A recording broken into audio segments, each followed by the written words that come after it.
G'day, here's a few pieces of Boulder Opal from central Queensland. The rule's in millimetres, the material's been wetted. The white that you can see on some of these pieces is a reflection of the lights.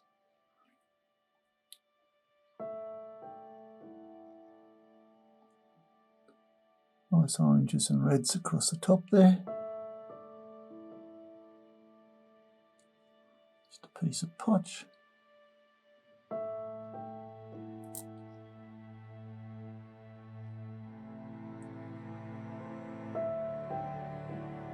Cut that through there.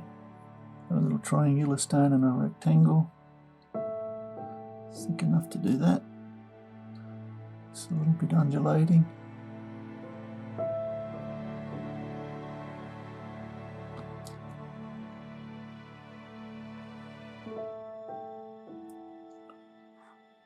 This is quite a nice piece. Crystal nature. Done. Still an interesting piece. You have to decide which you want. I would keep this. Maybe continue cutting it through there, which is probably the go, and then have this as another little stone over here. Anyway, when you get it, you can study it and make a decision. Hope you've enjoyed. Cheers.